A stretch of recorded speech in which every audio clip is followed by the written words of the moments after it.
Welcome to another edition of Prime Focus, the program that spotlights issues of concern to individuals, families, and communities, bringing greater awareness and education with a view to improving the lot of others through anticipated positive actions. Today, as always, we're in for a very exciting episode, and we'll be looking at youth delinquency, a topic that touches the heart of many families, schools, and communities worldwide. As many young people navigate the challenges of growing up, some may find themselves at the risk of making the wrong choices that can lead to trouble with the law or harmful behaviors. But why does that happen? And what can we do to prevent it? Well, in this session, we'll be looking at some of the causes of that, the impact on families and communities. And our guest, very experienced in what she does, will be taking us through all that and more. Reverend Hilary Thompson is a distinguished minister with over 35 years of experience, having served communities across the UK, West Africa, Central Africa, and the Caribbean. Known for her unwavering dedication to social action, she has led numerous ministry trips to provide care, workshops, and essential resources for widows and orphans in West Africa and Central Africa. In 2008, Reverend Thompson founded Life Youth Resource Center (LYRC), a pioneering mentoring organization dedicated to transforming the lives of at-risk youth. Through LYRC, she worked closely with youth offending services, family services, schools, and other statutory bodies to address the root causes of youth delinquency, including involvement in gangs, knife crime, and other criminal activities. Her tailored mentoring programs and hands-on intervention strategies have helped countless young people steer away from dangerous paths and embrace more positive futures. Recognizing the importance of family in shaping young lives, Reverend Thompson also initiated parenting skills workshops, which for disaffected young mothers, equipping them with tools to create nurturing and stable environments for their children. Her remarkable contributions to addressing youth delinquency and empowering families have earned her a prestigious award in recognition of her service to the church and wider society. Currently pastoring the Well Ministries in Walthamstow, East England, her warm and approachable personality allows her to connect effortlessly with others, fostering trust and collaboration in her ministry and community work. Reverend Hilary Thompson's life mission is to empower individuals, whether young people at risk of delinquency or believers seeking spiritual growth, to thrive and to fulfill their God-given potential. Thank you, Rexford, for inviting me to Youth Focus today. And it's a pleasure to be able to share with others what we've experienced over the years and the lives that has been touched, helped. You're very welcome, Pastor Hilary, and I know our audience will be very pleased to hear the things that you have to say. So I'm actually raring to go, and I have so many questions. I wonder whether we can get it all done in the time that we allocated for this, but we'll see how far we go with the questions. But first of all, I mean, let's start with your own journey. I mean, how did you get into this whole thing of youth mentoring and social action? Well, it was in 1996. I was introduced to some young people who had various background of crime and substance abuse. It was a really strange request from one of the members of the church. She said to me, could you come and teach some young people that keep on coming to my house Bible study? And I just thought, well, and I said, who are they? She says, most of them are from different backgrounds, like they're involved in criminal activities, in gangs, and the ages were 16 to 18, and their background was, some of them they've gone to prison for thieving, manslaughter, domestic violence, alcoholics. And it was just, even one of them was waiting to go to the Old Bailey to the courts, waiting for the courts to call him on a really very serious charge of manslaughter. And so it was just really, that was how I started. I went Sunday evening after church to go and meet these young people in this house. It was about 15 of them to start with. And then regarding social action, in 1999, I was privileged to lead with my husband our first mission trip to Rwanda to visit an orphanage. At that time, even so, the bodies of the people of the genocide were still on the ground, as the Rwandan government insisted that the world should take note, because the world turned their backs on them when this was happening, and they refused to remove the bodies until something was done, so that the atrocity of that event would never happen again. And so a group of us, 12, went to Rwanda to minister to the orphans and the widows at that time.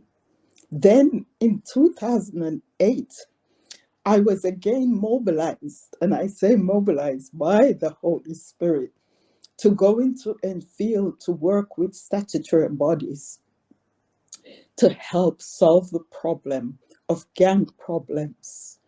I was introduced to the faith police, who called the superintendent of police to meet with me in the area. Apparently, there were stabbings in some schools, there were stabbing on the streets, and the horrible postcode wars were quite frequent. I told them I had the answer to the problems, because God spoke to me and said to me, go and introduce, it was a really strange call, go and introduce yourself to the statutory body, because I have I have the answer, and I can reach out to these young people. And so I went and worked with the children's services, the family services, the youth offending services. Wow. That's So quite a spectrum of stakeholders there that you had to work with. Very interesting, and especially when you talk about being given a very specific instruction in that way. Wow. Right. So, from your wide experience, because you've talked about Rwanda, for those who would not know where Rwanda is, Rwanda um, has been in the news recently, but we know Rwanda for things that have happened many years back. You know, when there was a genocide somewhere in Africa. So, from your experience, what have been some of the most common factors contributing to juvenile and delinquency today? Number one, family dynamics. Lack of parental supervision, absence of adequate monitoring or involvement in a child's life really increase the risk of delinquent behavior. Family conflict, young people who are exposed to domestic violence, to divorce, or strained relationship in families can negatively affect a child's emotional well-being. Parental neglect or abuse, physical emotional or sexual abuse, and neglect are significant risk factors. Also, parental criminality. Children with parents who have a history of criminal behavior are more likely to engage in at-risk behavior because that's all the role model they might have. Right. Also, peer influence, negative peer pressure associating with young people who are involved in criminal activities. Also, some young people get involved so that they can have a sense of belonging and also a sense of protection from rivals in other areas. Wow, it's broad. I mean, thinking about it, there are places where the person was a victim. There's a person, I mean, yes, you're talking about it now, a sense of finding identity. There could be all these different, I would have initially thought, okay, maybe peer pressure, but now they're also the part about the parental bit. Yeah. So wow. So it's a bigger issue than maybe many people know it to be, Absolutely. from what you're saying there. Mm-hmm. Wow. I know you touched a little bit on this, which was going to be like my next question there about your faith and ministry influence. I mean, how does that help you when you're approaching these issues and challenges? You know what? It's just so amazing. When God called me to go there, and never forget, there was one scripture that He gave me so strongly. He said, "Go and be wise as serpent, harmless as dove." And then He said to me, "Take off your pastoral, your reverend hat." He said, "Do not go there and tell the youth offending service, the police, whoever you're working with, that you're a pastor. Just go." And the other thing was, he said to me so strongly, he said, "Do not go and give them, Bible verses. Take the kingdom with you and all the kingdom principles and use it even to set up the program that I had for the mentoring." He said, "Use those principles and love and compassion." Wow. And that's what I went with. Wow. Sounds like very wise instruction there, so that people don't get put off or anything like that, anything get in the way of what needs to be done. Yeah. Wow. Interesting revelation there. I want to come to another part here, looking at empowering at-risk youth generally.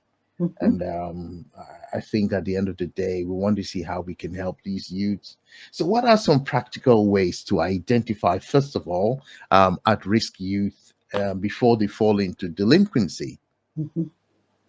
One of the things is there are practical methods to use recognizing any change in that young person. One of the main things that even the police used to say to us, look out for children who at school you see they didn't fit in with other children, or they were withdrawn, or chronic truancy or frequent school absence, declining in academic performance or disinterest in school, signs of aggression, especially anger, defiance, or withdrawal, or sudden changes in pair behaviors. So when the mentors go out, they look for a lot of these behavior pattern.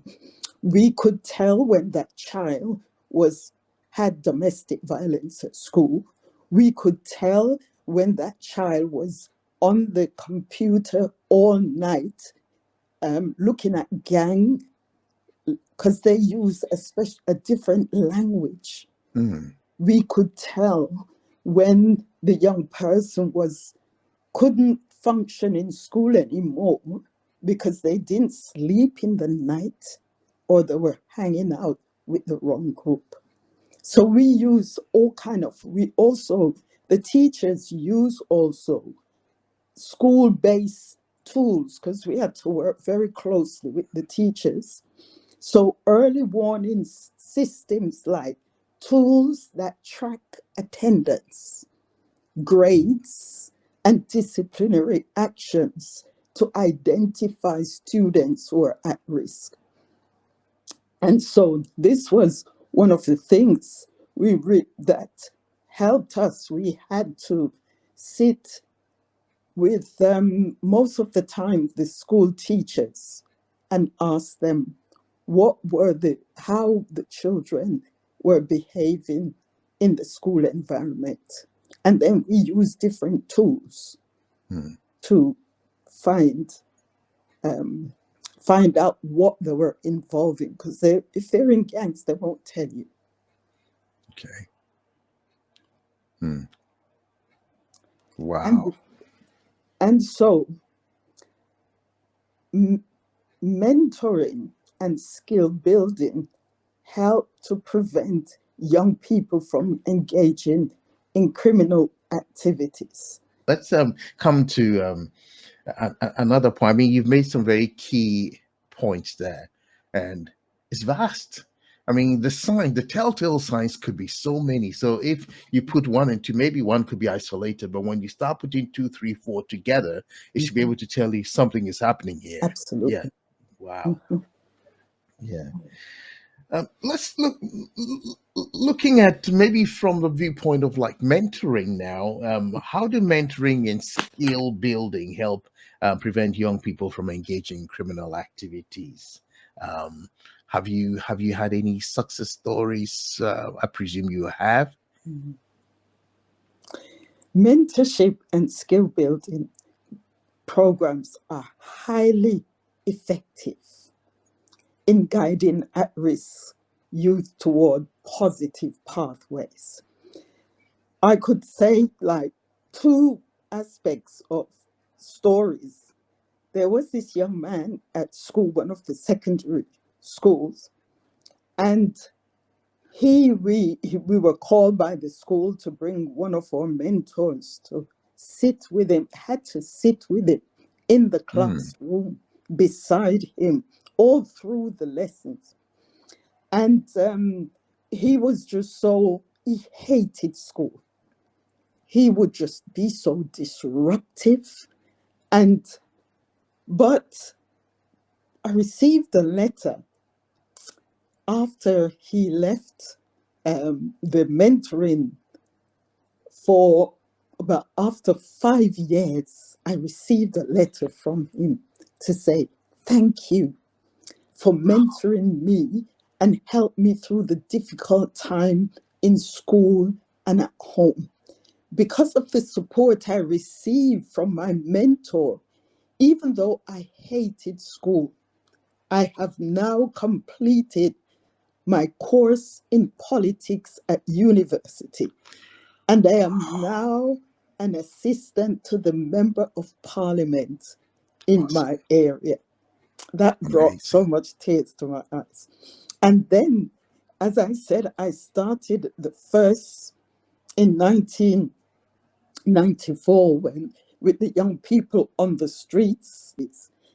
One of the young person left prison and became a youth pastor. And now he runs one of the biggest and successful mentoring organizations in East London. Wow. These young people were able to succeed because of having, one, positive role models. That's so important. Mentors provide guidance, they provide encouragement and accountability, helping children and young people deal with the challenges that they have to face positively. And so children and young people who feel supported, understood, are less likely to seek belonging in Mm. negative peer groups. I like that. Their skills are developed. Programs teaching communication, problem solving, and conflict resolution reduce impulsive or violent tendencies.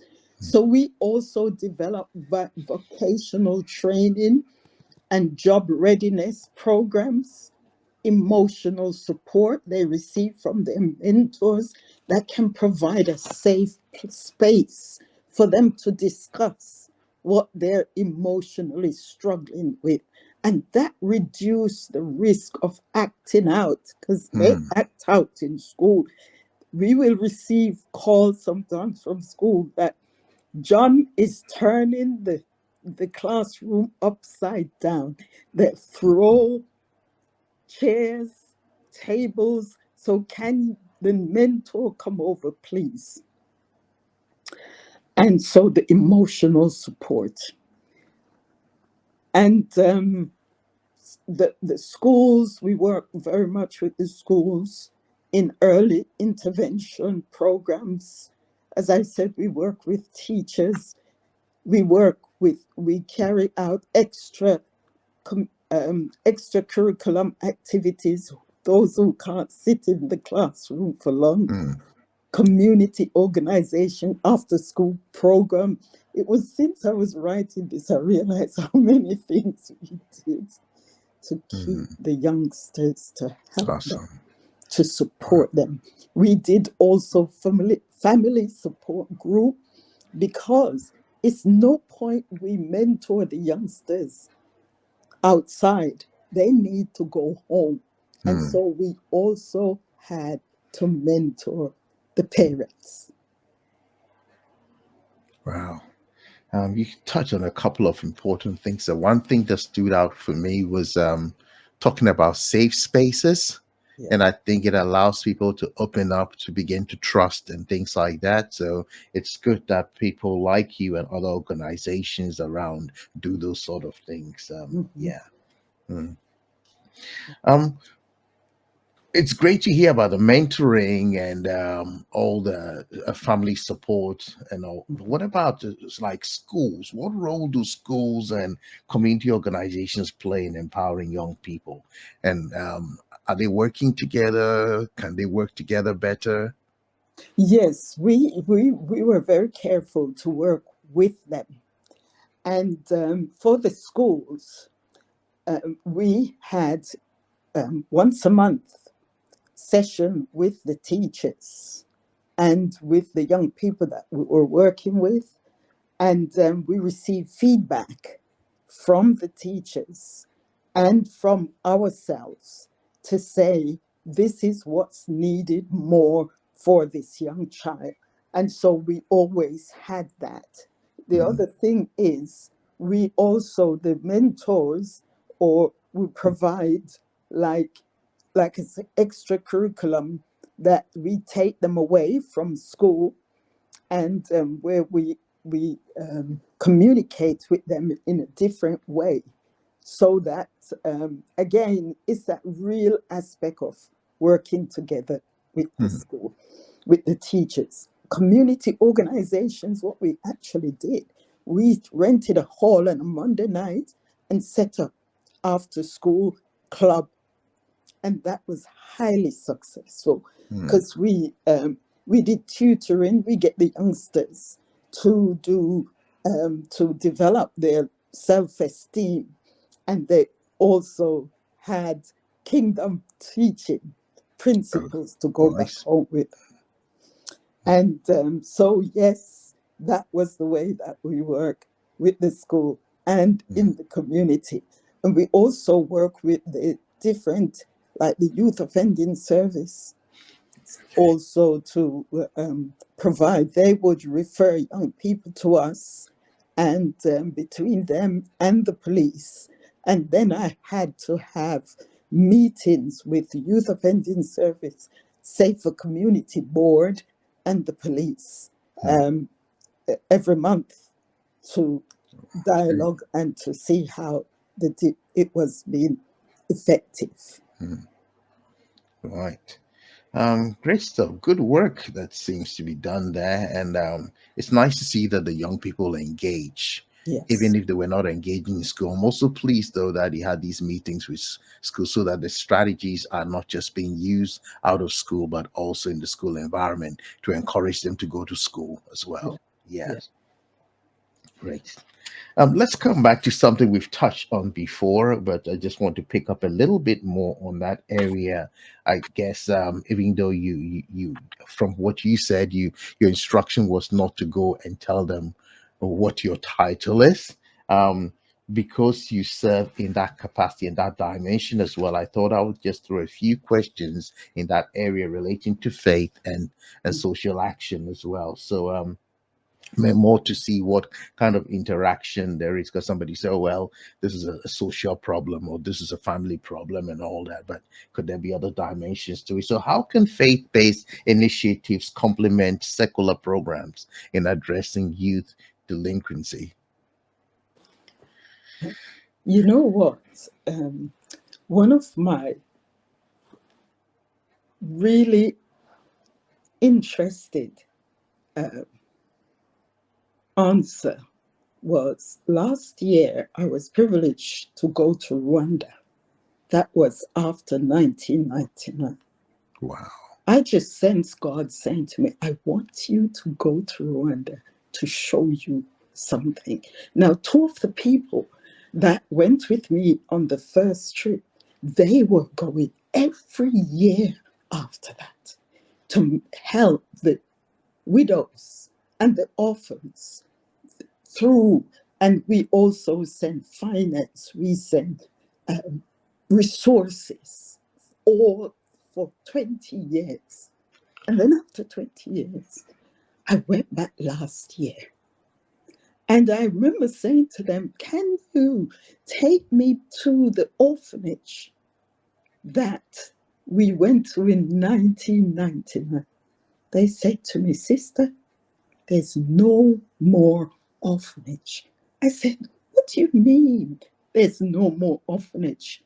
She said to me, the leader of our country has specified that there will be no more orphanage, that every one of those young people is to go and has gone into a family.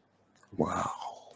No, I think the whole aspect was that no more orphanage. Can Mm, you? That is such a powerful statement mm, of saying their needs will be met in a family environment. So, they call auntie, uncle, that's right. cousin, the all aspect of the family was was there to support them. Role models. They have food, they have clothes. And so that for me was such a powerful message Mm, to us as the church to look into society mm, and to say, let us provide places and space holistic. mm, That like was the that. Yeah. church, not just physical, but holistic help Mm, space, so that providing leadership, providing spiritual leadership as well, and to provide, like, some of the things that my mentor used to do after school, they would sit with them and do homework with mm, young people. That was why even Sidhu, this guy, said to me, she gets them back to the office. And in the office, in the evening, we turn it into a home, a living room. So I was there. There was the mentor. So these young people had family dynamics that they felt secure. And we were all Christians. I always, we had one, wonderful. we had one Turkish guy who was a Muslim. And that was powerful because I said, when we're in prayer and fasting, you're praying also. when we are reading the scripture, you have to read it with us. So we ensure that the kingdom principles were strong. Love and giving what God has given to us on the inside, we just pour it out back. That's right. Into the children. The world call it mentoring. Jesus calls it discipleship. Go and make disciples. So that was what we did. We provide the space for holistic help and support. Even the parents, even after school, I had parents coming into the door so that they could. And I always remember you sitting there and you thought, oh, I'm a pastor and I'm not supposed to tell them about Jesus and all that. When it came, I never forget this lady. She came into my office and she just fell into my arms. The pain of her son, he was just going crazy. And when she came in, and I said to her, well, we're doing all we can for your son, but I don't know what I can do for you. And then I turn around to her and says, do you mind if I pray for you? Yes, please. This is what God, he said to me, be wise as serpents, harmless as dove. So I was able, knowing to listen to the voice of God, when to take off my pastoral reverend hat and put it back so that I saw. One of the things I said to my team, I had 9 mentors. I said, if we can even reach one, we are happy. We reached many. Wow, this is so good. Would you say that in the opportunities you've had to use the spiritual side of things, it has been very helpful? Yes, very much so. Mm. Like I said, it's the kingdom principle. And the lady, she summed it up so well for me. Once I took one of my youngsters who was homeless because she was alcoholic, and I took her to social services, the welfare office, to ask them for help, so to work with. And she said to me, Mrs. Thompson, you are sitting in a better place than I am with this young person. I said, why? She says, I can only offer something for her physical, but you can help her with her soul. You can do the whole spirit, soul, and body. And that left me with such a huge mindset, knowing that these authorities and the police, they always said that to me. Says, Hillary, you can help better than we can. They are looking for help desperately from the church. I didn't have to tell them I went to church. It's only after a while they asked me, why do you serve like that? And then I was able to say, I'm a reverend. But then the Lord said to me, don't tell them until you dig deep in the ground with them and you are strong. Then they turn around. And even, I'm telling you this, I had a meeting with one of the superintendent of police. And then I realized that it's not the youth that needed help and support and it's only the spiritual can do that. And I was working with the faith police, and he used to send me some prayer points for the whole borough. And then I got those prayer points and I thought, I begin to put scriptures to them, and then I make it into a pamphlet. And when I had a meeting with them, I said, oh, Here is a pamphlet that I use, and I put your prayer points and scriptures with it here. And the day when I was meeting him, I was meeting the borough commander. And the borough commander was interested in what I was doing. And he says, what you do? And I was sharing that. Well, I do your prayer points. I pray for your prayer points. And I need money to do this. And I put down the whole brochure that I was given. But can I say this to you? That brochure, it was downloaded from God, that mentoring. It can only be because they gave me thousands of pounds and said, Hillary, we don't want to throw all the young people in jail. We're looking for help. But the borough commander sit there and he looked at, because I typed out and put together my package, and he didn't even look at the package. He took the little pamphlet with the scripture and the prayer points. And he said to me, do you mind if I take this? And he took it and he put it in his breast pocket and he walked away. The other police who I work with, I said, why did he do that? He said he used to be a Christian. But when he see what people go through, the killings and the murdering, he was saying, how can there be a God who allows so many of this?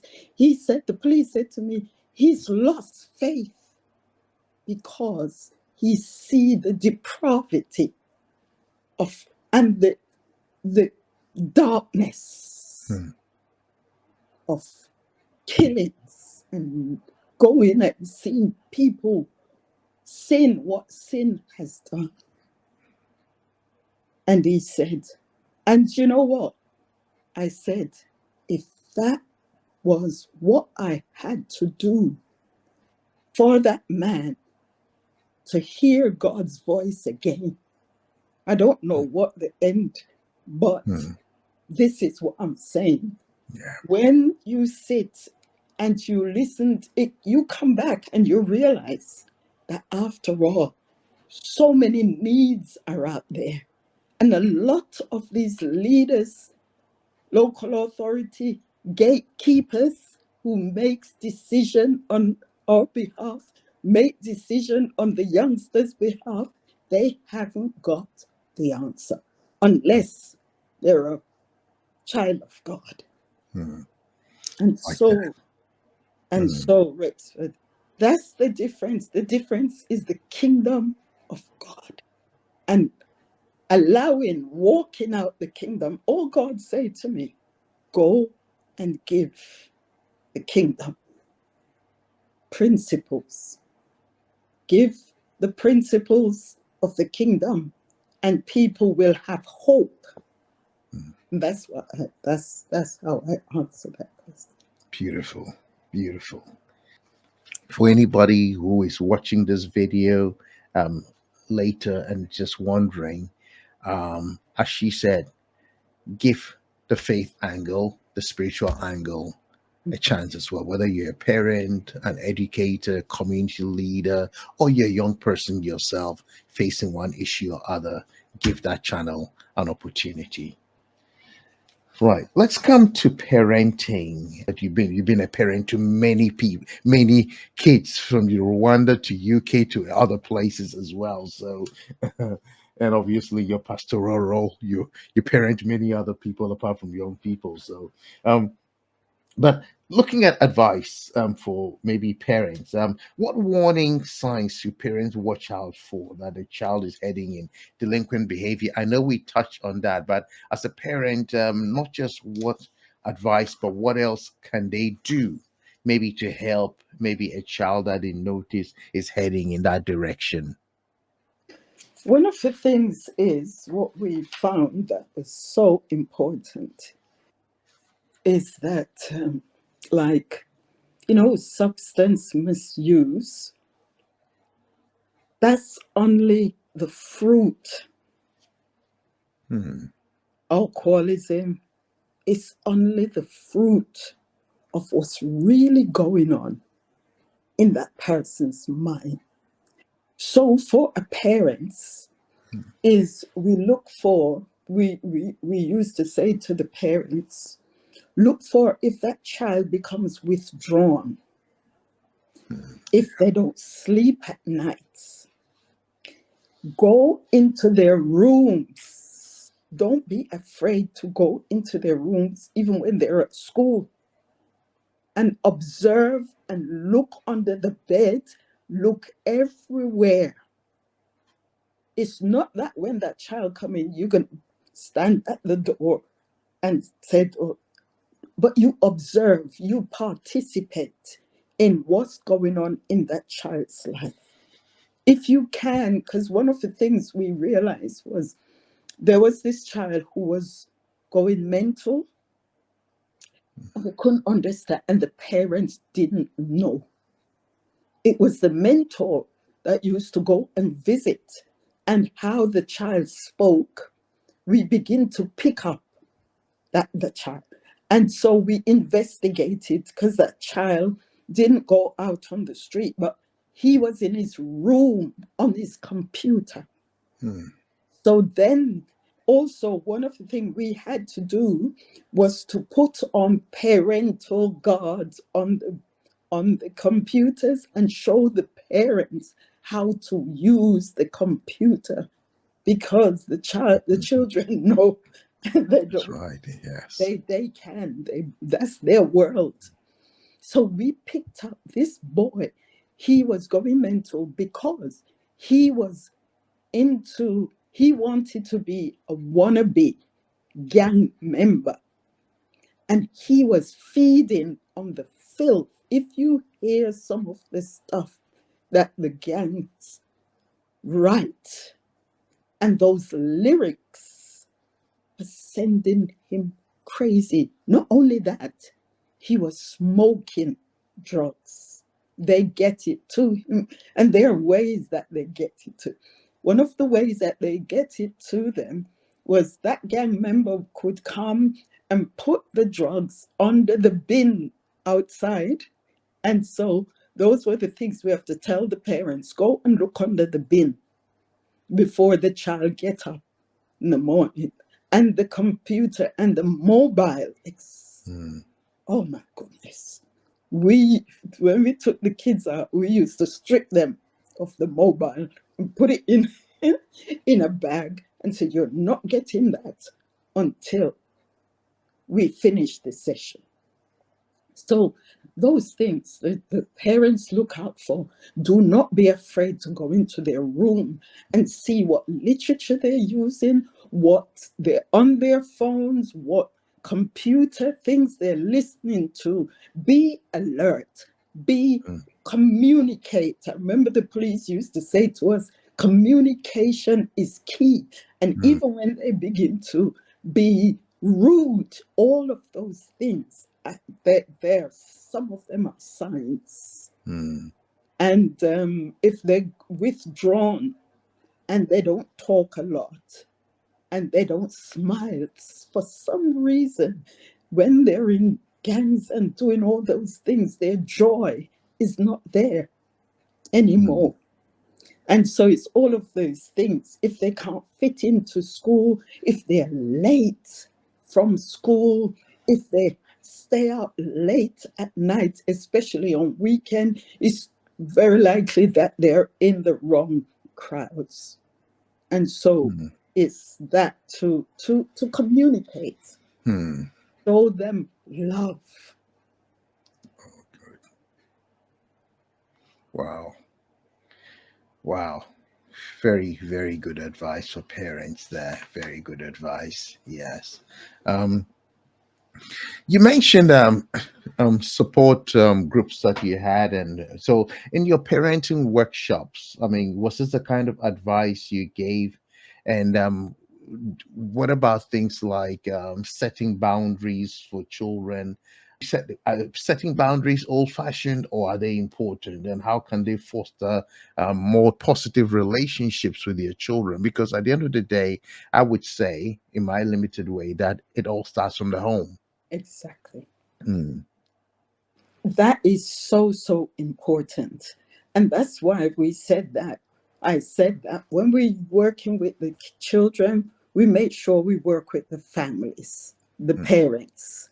And so when you talk about setting boundaries, again, the first thing they'll say, oh, I've got my rights. Oh, we hear that all the time. We've got our rights, all that. And this is what the society has done, taken away all of that authority from the parents. So then the parents now have to use different method of setting boundaries and also discipline. Discipline. So it is a lot of it now. You can reason with the child. And as a pastor, the wonderful thing that we have, I had never done a program without having a team of a prayer team. mm, And I give everybody have the prayer points specifically for those parents, because what we are fighting against is really not flesh and blood. Out mm, there on the streets, it's demonic strongholds. I'm telling you, I have seen even some of the time we go into the homes and the children are, I'll never forget this one. He watched witchcraft all night. oh, And in the morning, one day I sent the mentor. He said, Mrs. Thompson, I'm not going into the house. I says, why not? The boy had got up and he'd taken a knife and he threw it at his mom's head. And you see it go into the wall where his mom was standing. His mom was petrified of him. And I'm saying that only God can intervene, the power of God. Intervene in, because it's sin you're mm, fighting against. mm, And the only person that can change a young person's heart is God. mm, And so we had to be mindful of that. I can't change you, but in the background, and the parents don't know, the people who give me the money don't know, but I have a prayer team going, praying to bring down principalities and mm, powers over homes. Even the homes, the homes, the homes. Most of the time, the fathers are not there. The missing fathers, and it caused so much pain in the home. The missing fathers, a lot of them were in prison. A missing father weren't in the home. So then we had to work with that single mom or even single dad with the broken home. And so we taught the parents how to set boundaries and to use discipline. And discipline came in all kind of different ways. Some of them take away the phone mm, for a period of time. Some of them, if they don't do certain chores, they they are, you take away stuff from them. But we had to find another way. But the most important thing was communication. Communication is key. At mm. teenage age, it's difficult. They don't even want to communicate. That's why I said that we have to pray and say, God, please let this one communicate. Literally. Mm. And Wow. so we had to break down the barriers. The good thing was when we had the mentors, they could go, if they enjoy football, the mentor go off with them on football. and they don't realize it. As they do the football, they're talking to the mentor, and we are getting out the problem that's really happening on the inside of them. So we use all kind of different tools and methods for boundary setting. We teach them about boundaries. We teach the parents about boundaries. And then, you know, at school, we had to get them into school. The mentors sometimes have to go and sit with them in their classes. Wow. Yeah. So it's all kind of different methods of That's right. boundary setting, of discipline without the cane. Well, I like that, without the cane. Yes. All right. So parents also need to be innovative in the methods that they would use. But I like something you said earlier on communication. I think communication is so crucial that the more you communicate, the more you get to know who this ward child or that you have. Yeah. Yeah. Thank you. Um, Wow, our time is already going, and I still have a few more questions. Are you happy to take some more questions? Quick, All right. yes. Okay. Right. Okay. I want to come to a cross-cultural approach because um, for many people, we live in a very, especially places like London, are very multicultural, and people come with what they've known from other cultures, especially the dichotomy between those who were born here and the parents who came from outside. And but even beyond that, looking at the nature of the work you have done over the years in different parts of the world, what differences or similarities do you think you see for in terms of what youth face? um, Somebody said, well, maybe children in the diaspora are different, their issues are different. Mm. In your opinion, are they any different from kids anywhere else? Same issues, Same issues. different Okay. extremes, Okay. and cultural norms and expectations. Hmm. We had, which was really helpful, a Turkish mentor. And so when I was doing home visit, I would take him with me because in the Turkish home, the father's voice is dominant, is the authority. So when I'm going to the homes, they won't look at me as a woman, and we're mentoring the child. So I took the mentor who was Turkish, and he did a tremendous job because immediately as he comes with me and sit down, he speaks their language. He knows the cultural difference. And so in that's why even in our churches, I'm gonna say that we shouldn't just my policy is not just is to build a church that every it shows the diversity of our nation so that we can have people who can relate to the different cultures and we get understanding even of how the different cultures are. So I had Turkish mentor. I had African mentor. I had British mentor, and they were able to help me with the different cultural problem. And even as soon as we went into the Turkish home, you feel the people relaxed Hmm. because they saw somebody who understood them, who understood their language, who understood even their culture. And I got a lot more out of that Hmm. than and so it's also the different parenting styles across culture Hmm. I and like that.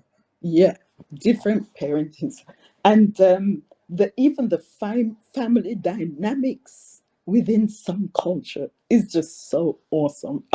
I've been so enriched to go into the different cultural homes to see how it is rich and wonderful, but is having the right resources, Hmm. right people. Okay. And so, yes, Hmm. universally, it is similar problem, but Hmm. different locations. Right. Okay. So obviously, from what you've just said there, which more or less touch on the next point there, so the cultural values obviously influence what Yeah, happens there, and like you gave with the Turkish home, which is great that somebody can feel. I like the thing about representation. Sometimes people feel you talk about misfit at the beginning as one thing in the classroom, but it could even happen. Um, you're a pastor, you probably would have seen this more.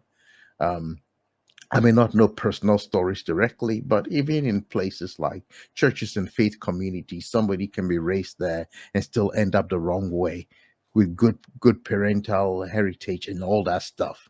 And hmm sometimes because their voices are not being heard, you may yeah, say somebody who say, "Well, it's my parents' church." yeah, They're all adults and all the other stuff that you hear there as well. So I yeah, think that representation, I think, can make a difference in helping prevent some of these issues as well. yeah, Yeah. Mm, absolutely. yeah. Right.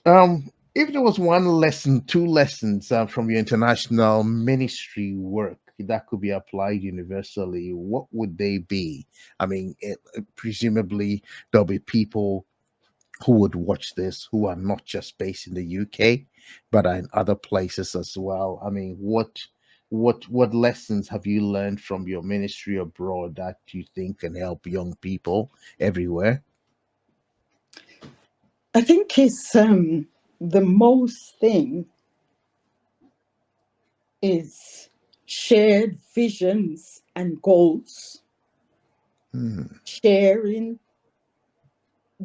helping that those young people to develop their visions and goals in life, and joint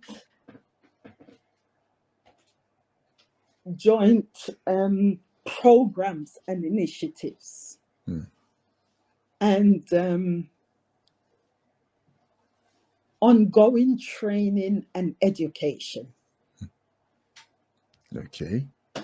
Hmm. measuring impact and adjusting strategies in the sense of development, continuous development, Hmm. and not only just development in one aspect, but personal development.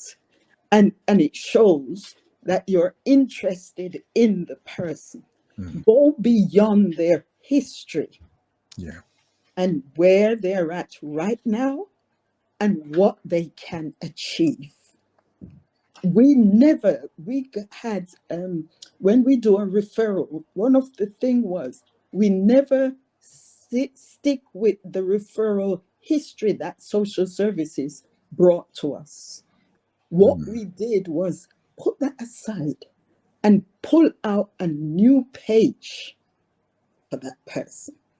So then the young person, knew that we weren't interested in what others said about them, their failures or whatever. We were interested in them and their future and their Hmm. destiny.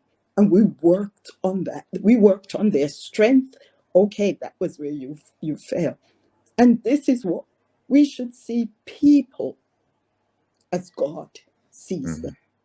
The Hmm. interest, the love, the kindness, the grace to be tolerant, even patient. Yeah. Yeah. To see the best side of what those people can become. Yes.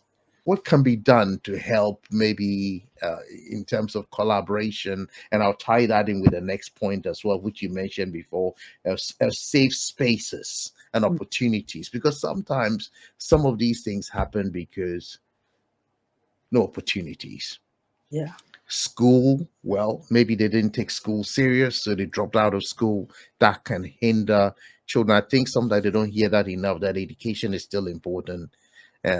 It may not necessarily make you a millionaire, but it will help you be able to appreciate life better and be more relevant in society. So just pick on those points. I know I've said quite a bit there, but the issue of collaboration between the Mm. churches, schools, study groups, and then what sort of things can be done to create safe spaces and opportunities. Yeah. Yeah. You know what I realize is that because the leaders of our nation needs the help so much that even if you say to them, from a church, as long as you are helping and it can be seen that you're impacting lives. So like even youth pastors could buy into community organization or things that being done, and also basically creating. Now we hardly have youth clubs, so the Hmm. churches Yeah. could use those spaces, and not just for the youth that comes there, but create a safe space so that other youth from outside can come in and use that space and be a part of that program.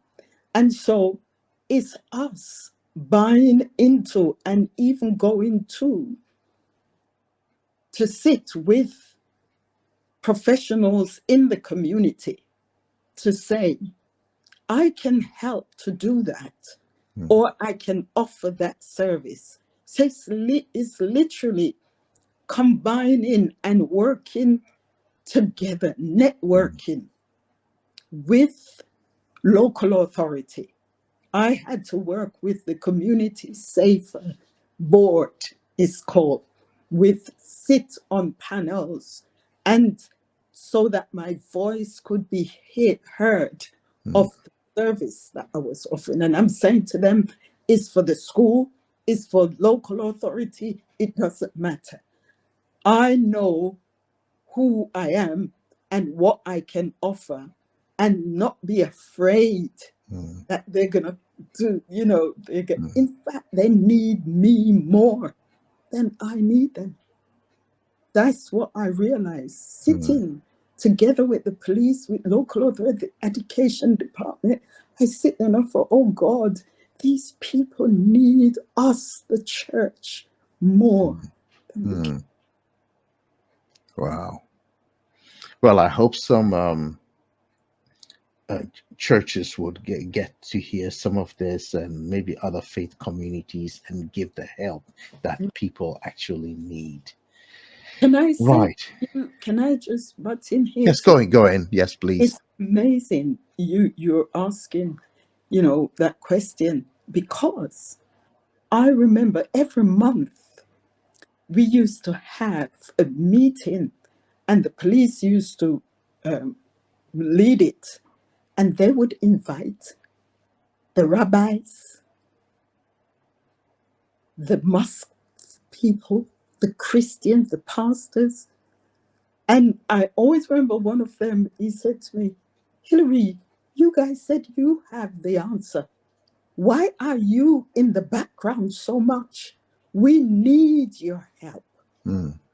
on the front line to make a difference. And so this is why we shouldn't, no, I won't go there. Hmm. It's Right. you need to. Awesome. Mhm. Hmm. I guess that brings me to maybe another point you've already touched on a bit. Leadership Mhm. playing a supportive role in particularly the environment, but even from their own spaces. Should we give them more of a voice? Should we make them more responsible so that they don't feel like they just come and they go? Get them active, even in community groups. You've talked about youth groups, even within churches themselves. Get them involved so we don't lose generations, like has happened unfortunately in some places. One of the main things that I've learned to do is to, like, even right now, passing down what I've learned, Hmm. observe, and to see what giftings are in people that I'm leading, and invest in them, allowing them space to do, whether they're strong with perhaps public speaking, give them the opportunity, train and give people room so that they can develop and keep on passing down what they have for the other generation. Right now, it's so interesting because when we look, we can't even do church the same way like we did it 10 years ago. For Gen Z, totally different. So then one of the things is asking God, I know that God, you're a God of the generation. You are God of generation. Show me how to release what you've trained me to do to this new generation so that they can take on to keep on passing it on to the next generation. So that's what leaders should do, not feeling insecure that they're going to be better than me. No, but if you produce a son, that son must be better than you. And even to That's right. retrieve or produce more than you did. And so I would say to leaders, my father told me, said, do not allow anyone to hold you back. The sky is the limit. You do better than I did. So it is, we should allow this generation and people that we are leading to develop, keep on developing. We develop, they develop, and keep on developing ourselves so that we can pour into and planting seeds. And in closing, the last thing I've said on this is, I always am amazed that God planted one seed in Adam and Eve for a whole human being. One seed. And so it is that every leader should think of planting seeds into the generation so that it can grow and multiply. That's a very good word there. I like that. That was almost like this is it. I mean, that was the only statement you had made through the session, that would have been just so powerful. Right. As we close, I just have maybe two more quick questions here. Off the top of your head, based on your experience, your own personal reflections, and all that, 3 key actions families, schools, communities can take today to address delinquency.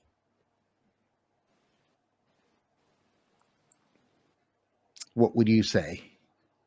Family. Which okay. Family. Family. Okay. Family. That is so important, key. Because what we found was when the child was secure in the home, that child at school was able to focus and learn. And that child was happy to go back home. And so the focus of getting their needs met in the family is just so important first. I always said again, putting on my pastoral hat, ministry starts in the home. And I've got 2 boys. And through that, even when I had to go to church at night as a pastor to minister, I make sure if one of them who was struggling with his education, he says, Mommy, I need you tonight. to help me with my homework. I make sure that appointment was kept. People say to me, did you have problem with your boys? I said, no. Give God thanks for that. Bless you. Because even though I was a pastor in the church, God taught me. He says, Hillary, husband, you, children. And so I obeyed that concept. And my children, they never give me, they went through university. They're in the church.